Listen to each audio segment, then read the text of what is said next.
One nation one election पर हार गए मोदी। मोदी सरकार ने ये बिल जेपीसी में भेजा। अब सरकार विपक्ष के दरवाजे पर पहुंची। जेपीसी के लिए मोदी सरकार ने नाम मांगे।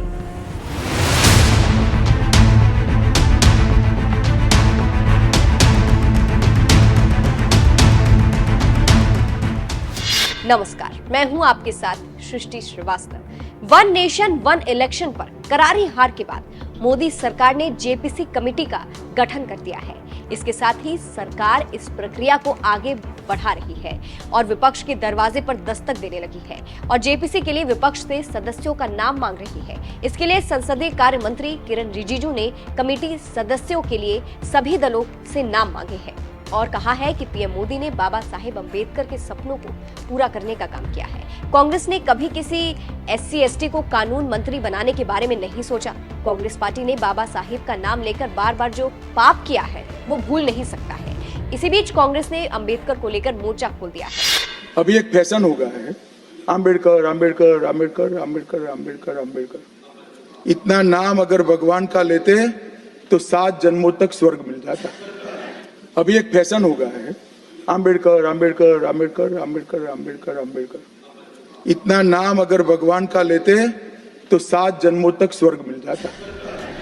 तो सुन लिया आपने कि अमित शाह क्या कह रहे हैं। अब यही बयान देकर शाह और बीजेपी फंस गई है और कांग्रेस ने आरोप लगाया है कि संसद सत्र के दौरान अमित शाह ने BR अम्बेडकर का अपमान किया। कांग्रेस राज्यसभा में अमित शाह की ओर से दिए गए भाषण के लिए माफी मांगने की बात कह रही है, जिसके बाद बुधवार को कानून मंत्री ने गृह मंत्री अमित शाह के बयान का बचाव किया और कहा कि कांग्रेस पार्टी वोट बैंक की राजनीति के लिए अम्बेडकर के नाम का इस्तेमाल करना जारी रखती है, जबकि विपक्षी राज्यसभा में जय भीम का नारा लगाते हैं। माननीय अध्यक्ष जी,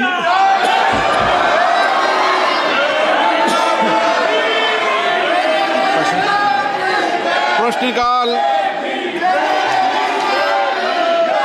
321 321। माननीय सदस्य प्रश्नकाल में सहयोग करें। आप कुछ बोलना चाहते हैं? धन्यवाद अध्यक्ष जी। मैं ये कहना चाहता हूं कि कांग्रेस पार्टी ने हमेशा बाबा साहब का अपमान किया है। जब बाबा साहब जिंदा थे तो उनका तिरस्कार किया है। इन्होंने तो कांग्रेस पार्टी ने तो अपने ऑफिस में बाबा साहब का फोटो लगाने के लिए भी मना कर दिया था। बाबा साहब के बाबा और 2 बार चुनाव हराया लोकसभा का। ये तो बाबा साहब का अपमान करने वाले लोग हैं और हम बाबा साहब का सम्मान करने वाले लोग हैं। जो उस हाउस में, जो राज्यसभा में माननीय गृह मंत्री जी ने जो जवाब दिया था, जो संविधान की 75 साल की यात्रा पर उस हाउस की बात, और अब ये बाबा साहब के चित्र लेकर के आ रहे हैं और ये बाबा साहब का अपमान करने वाली पार्टी आज मजबूर हुई है, क्योंकि नरेंद्र मोदी जी ने बाबा साहब के 5 तीर्थ स्थान बनाए हैं। बाबा साहब का नाम स्वर्ण अक्षरों में लिखा जाने लगा है। लोग बाबा साहब का नाम लेने लगे हैं, तो मजबूरी में ये बाबा साहब का नाम ले रहे हैं। इनका कोई सम्मान नहीं है बाबा साहब के प्रति, कोई सम्मान नहीं है। बाबा साहब को 2 बार चुनाव हराने वाली पार्टी आज ये ढोंग कर रही है और ये बाबा साहब का नाम मजबूरी में ले रही है।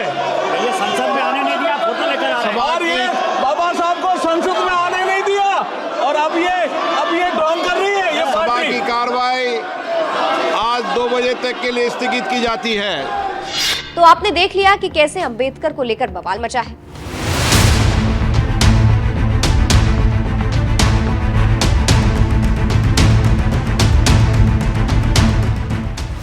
जानकारी देते चले कि अमित शाह के अंबेडकर पर दिए गए बयान को लेकर विपक्षी सांसदों ने बुधवार को लोकसभा और राज्यसभा में जय भीम का नारा लगाते हुए हंगामा किया, जिसके बाद ओम बिरला ने दोपहर 2 बजे तक के लिए लोकसभा की कार्रवाई स्थगित कर दी। जानकारी देते चले कि अमित शाह के बयान को लेकर कांग्रेस और कई अन्य विपक्षी दलों के सदस्यों ने गृह मंत्री अमित शाह के खिलाफ संसद भवन के मकर द्वार पर विरोध किया और नारेबाजी की। जो नारे कांग्रेस और विपक्ष के नेता लगा रहे थे वो ये था कि जय भीम और बाबा साहिब का अपमान नहीं सहेगा हिंदुस्तान। इस नारेबाजी में लोकसभा में नेता प्रतिपक्ष राहुल गांधी, राज्यसभा में नेता विपक्ष मल्लिकार्जुन खड़गे, कांग्रेस महासचिव प्रियंका गांधी, DMK नेता TR बालू और कई विपक्षी सांसद बाबा साहिब की तस्वीर लेकर प्रदर्शन में शामिल हुए। हम एक बार फिर अमित शाह का वो भाषण सुनवाते हैं जिसकी वजह से इतना बवाल मचा है। अभी एक फैशन हो गया है, आम्बेडकर आम्बेडकर आम्बेडकर आम्बेडकर आम्बेडकर आम्बेडकर। इतना नाम अगर भगवान का लेते तो 7 जन्मों तक स्वर्ग मिल जाता। अभी एक फैशन हो गया है, आम्बेडकर आम्बेडकर आम्बेडकर आम्बेडकर आम्बेडकर आम्बेडकर। इतना नाम अगर भगवान का लेते तो 7 जन्मों तक स्वर्ग मिल जाता।